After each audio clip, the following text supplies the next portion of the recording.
Hello student, कैसे हैं आप लोग। आशा करते हैं आप सभी अच्छे होंगे और अपने घरों में आप सभी पढ़ाई कर रहे होंगे। जैसा कि आप लोग जानते हैं कि हमने अपनी पिछली वीडियो में सदिश में कुछ परिभाषाओं के बारे में आप लोगों को बताया था, जिसमें हमने मुख्य रूप से सदिशों के योग का त्रिभुज नियम, सदिशों के योग का चतुर्भुज नियम और सदिशों के योग का बहुभुज नियम बताया था, और शायद बहुभुज का हमने प्रमाण भी करके आप लोगों को दिखाया था। ठीक है ना बच्चों।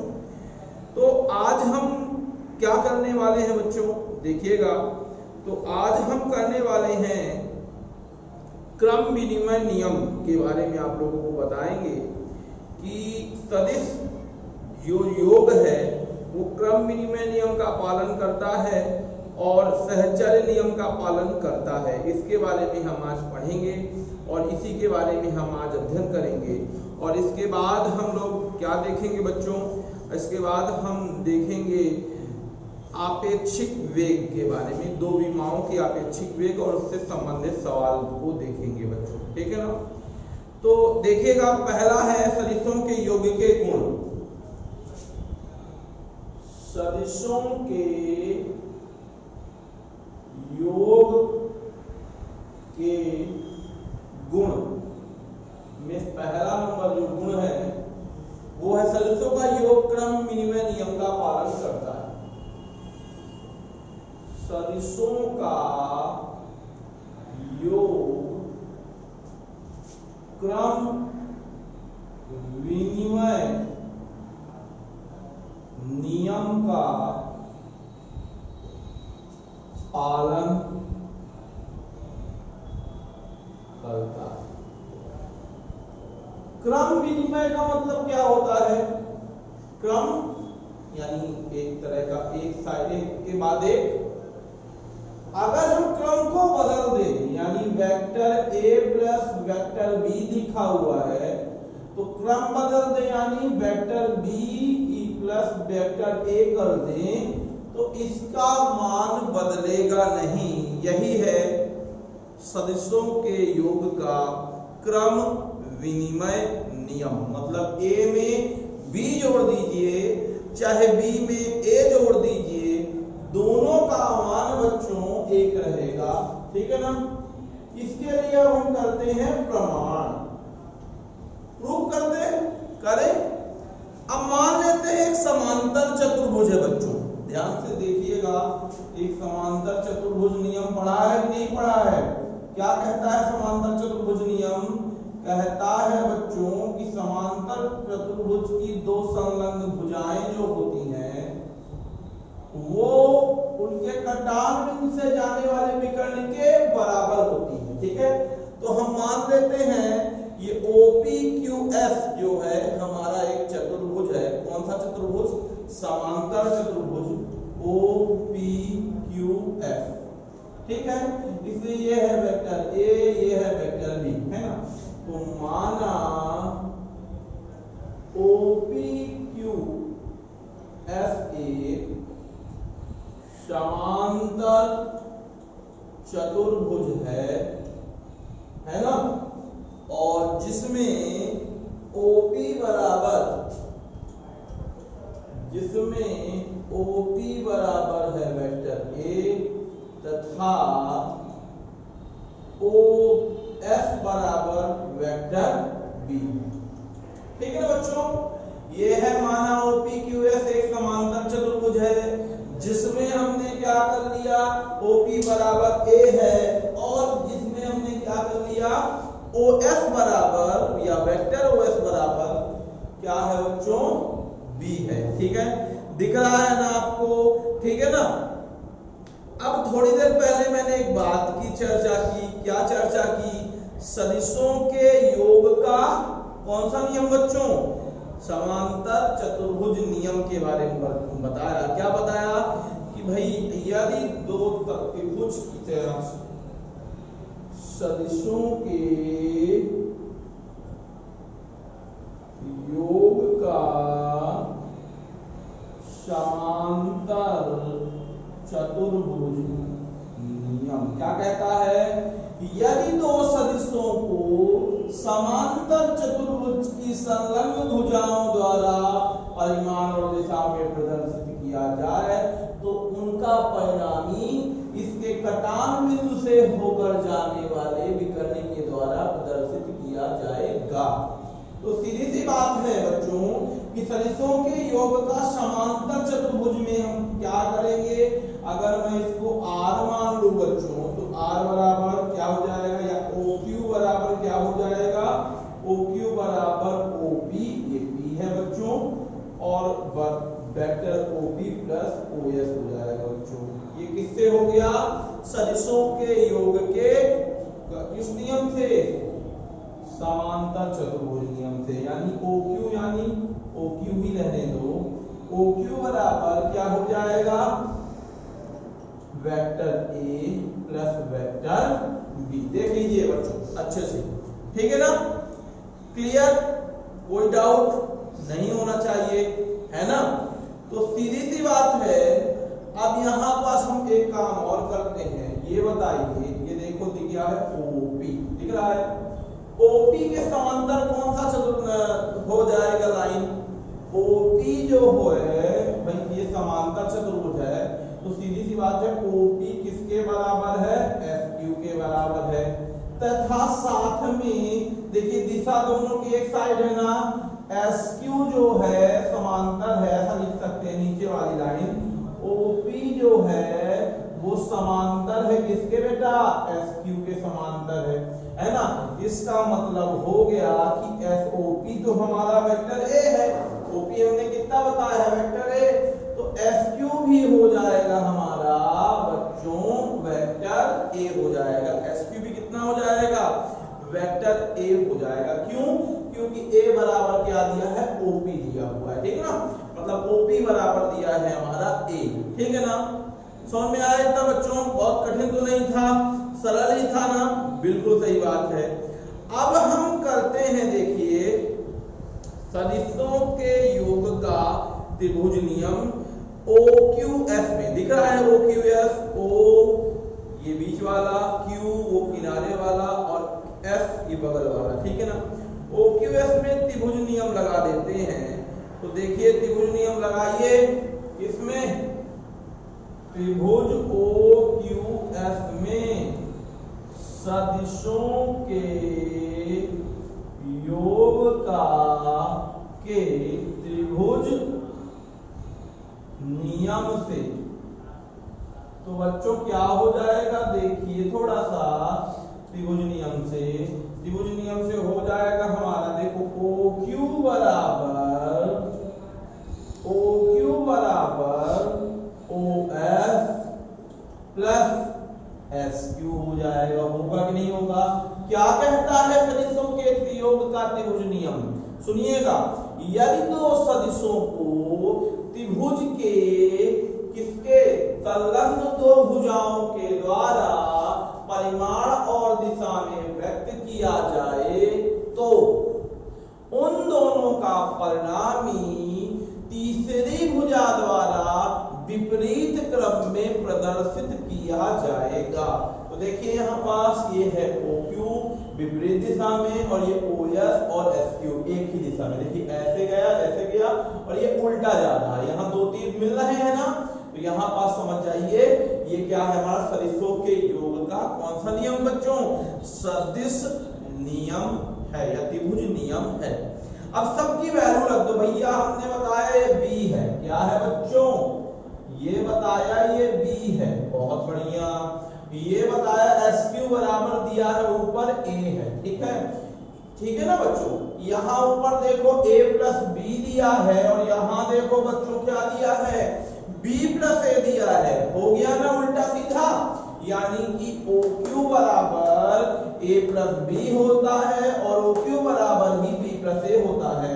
तो दोनों को ले लीजिए समीकरण नंबर 1 एवं 2 से बच्चों क्या हो जाएगा? इसको पहले लिख दो, vector A plus vector B बराबर क्या लिख दो? Vector B plus vector A। यही है हमारा सदिशों के योग का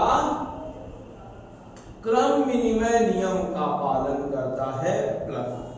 तो बच्चों समझ में आया, इतना आपके बिल्कुल समझ में आ गया होगा। कैसे किया हमने देख लीजिए, इसका स्क्रीनशॉट आप ले लेंगे, ठीक है ना। तो हमने क्या किया देखिएगा, एक हमने चतुर्भुज लिया। कौन सा चतुर्भुज? समांतर चतुर्भुज, ठीक है। समांतर चतुर्भुज में OP बराबर वेक्टर ए, OS बराबर वेक्टर बी ले लिया। अब सदिशों के योग का समांतर चतुर्भुज नियम लगा दिया इसमें, तो OQ बराबर हो जाएगा, OQ बराबर आर का यूज नहीं किए हैं तो मत लिखिए, OQ बराबर हो जाएगा OP प्लस OS, ठीक है ना।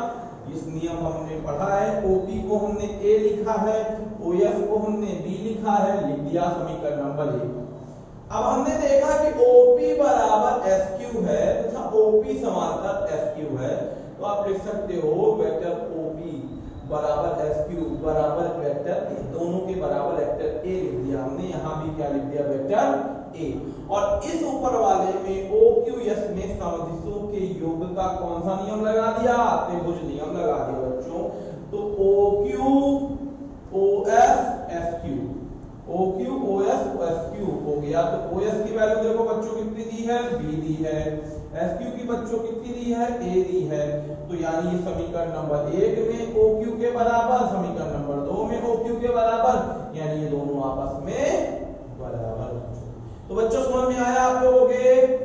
बिल्कुल सही, ऐसे ही आप लोग बोलेंगे और करेंगे और कमेंट कर दिया करिए अगर आपको समझ में आ रहा है, तो हमें भी बताने के लिए बता दिया करिए कि बिल्कुल समझ में आ गया आपको, ठीक है ना बच्चों। तो देखिए बच्चों, ये अब आ गया दूसरा गुण, सदिशों का योग सहचार्य नियम का पालन करता है। सदिशों का योग सहचार्य नियम का पालन करता है। सहचार्य नियम क्या है बच्चों? इसका मतलब है, देखिएगा, A plus B plus C equal to vector A plus B plus C।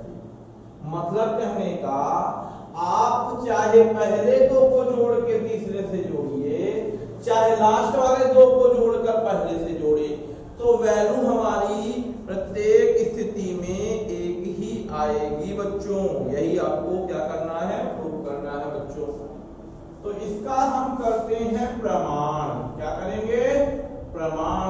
तो प्रमाण में देखिएगा, हम मान लेते हैं कि ABC तीन सदिश हैं जिन्हें चतुर्भुज के तीन भुजाओं द्वारा परिमाण और दिशा में एक ही क्रम में प्रदर्शित किया जाता है। देखिए, अभी जो चतुर्भुज लिया था हमने, उसमें हमने एक बात ध्यान रखिए कि उसमें हमने समांतर चतुर्भुज लिया था, ठीक है ना। इसमें समांतर चतुर्भुज नहीं ले रहे हैं, इसमें हम साधारण चतुर्भुज ले रहे हैं जिसकी तीन भुजाएं हमें ज्ञात हैं। कौन कौन सी?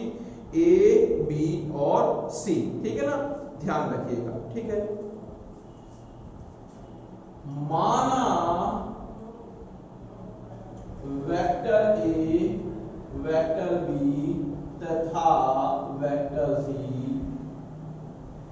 एक चतुर्भुज OPQS की तीन भुजाएं हैं जो कि एक ही क्रम में क्या है? प्रदर्शित है। देखिएगा, समझिए थोड़ा सा। ये है हमारा, देखिए डायग्राम यहां बना दे रहा हूं मैं। ये O है हमारा, ये O, ठीक है ना, ये B, ठीक है, ये C और इसको ले लेते हैं। ये देखिए बड़े छोटे हैं, छोटा नहीं है, बड़ा नहीं है, इसको ध्यान रखना है, ठीक है ना। ये बराबर नहीं है, ठीक है।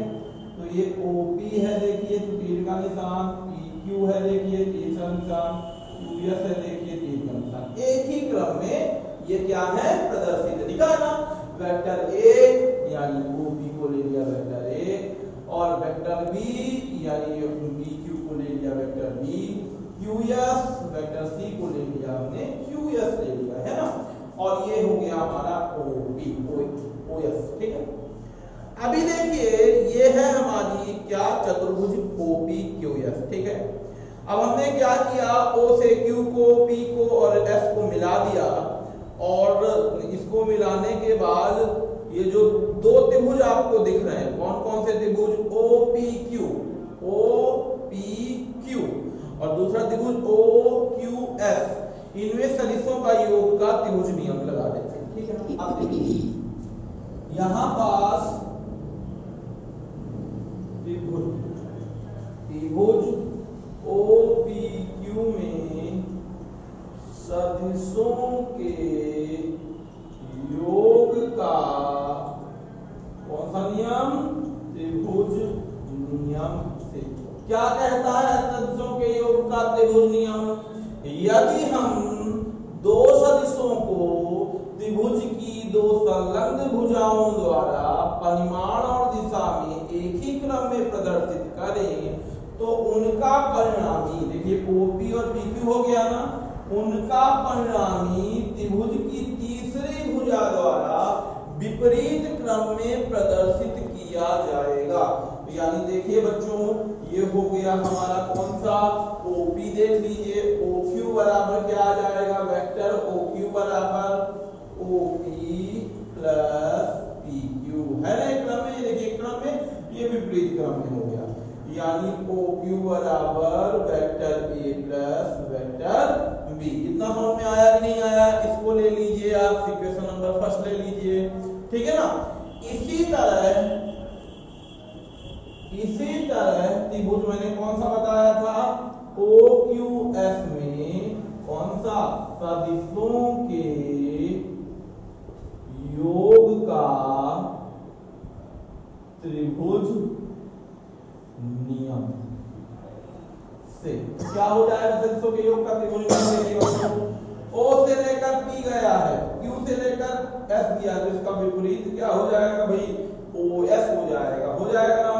तो यहाँ पास लिखेंगे OS, वेक्टर OS बराबर OQ प्लस QS, देख लीजिए बच्चों, OS बराबर OQ और OQQS, ठीक है ना, OS बराबर, ठीक है ना। हमने अभी क्या बताया आपको, हमने बताया कि हमको निकालना है A प्लस B, है ना। तो यहां पर देखिए OQ की वैल्यू कितनी दी हुई है हमारी, OQ की वैल्यू देखिए कितनी दी हुई है, ये दी है vector A plus vector B। QS की वैल्यू कितनी दी हुई है हमारी, ये दी है वेक्टर C।